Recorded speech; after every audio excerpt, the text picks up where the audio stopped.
Hey, this is the Reverend Brian with Fellowship Cabarrus Church, coming to you once again with a short introduction to the sermon that I'll be leading this coming Sunday, Easter Sunday.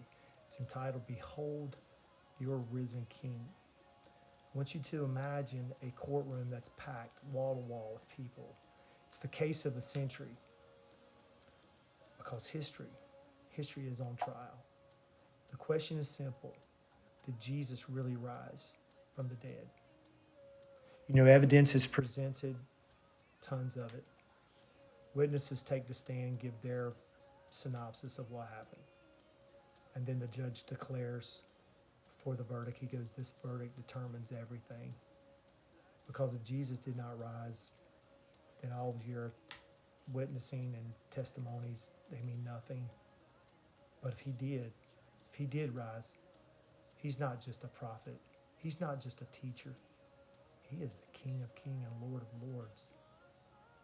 Here's a few evidences that I wanted to present to you. First, Jesus was publicly crucified. Jesus didn't just faint. He didn't just survive, as some will say. But you see, Roman executioners did not make mistakes. They were great at what they did.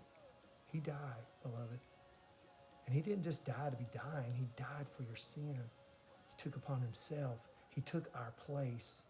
And second, the King, Jesus, was powerfully raised. He said, I'm going to raise myself in 3 days. The tomb today is empty, visited by millions. The stone was rolled away, not to let him out, but to let the world look in. Eyewitnesses saw him raised, 500 brethren, it says.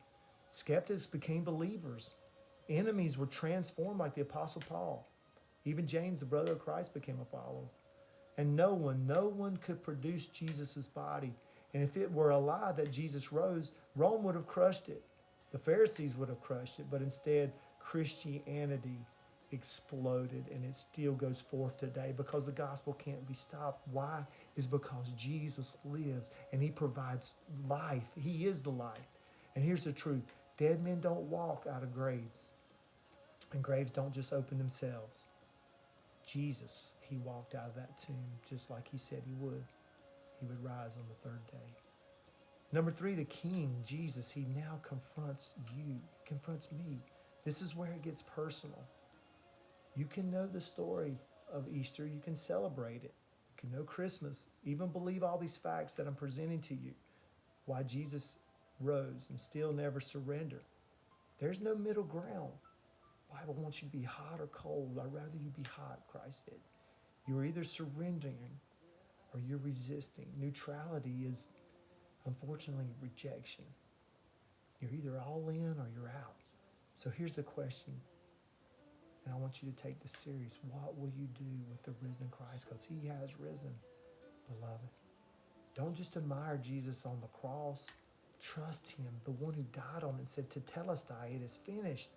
And don't just acknowledge the empty tomb that he was laid in, but to submit to him, because he walked out of that tomb. Don't just celebrate Easter, surrender. Surrender your life to the risen King. He was crucified, but he's risen. He is Lord of Lords, King of Kings, and he's calling all of us to come to him because he wants to give you life. He is life. He's the bread of life. He said, I'm the truth, the way, and the life. He's the peaceful King who came on a donkey. He was born in a manger. He's God that stepped out into the flesh, and he loves you. It's all about love. The whole Bible is a love story, how God loves us, and Jesus demonstrated that. Well, brothers and sisters, I would love to see you at church this Sunday at our Easter service. We meet at 10 o'clock to go to have some refreshments and to just get to know you. We'd love to have you there. We have a loving church. People are so friendly, and you will feel right at home. And then at 10:30, we promptly start our worship, our praise worship, and then we go into our sermon after that. So we'd love to see you there. We meet at Concord High School, like I said, at 481 Burridge Road, Concord, North Carolina, 28025. Hope to see you there this Sunday. God bless.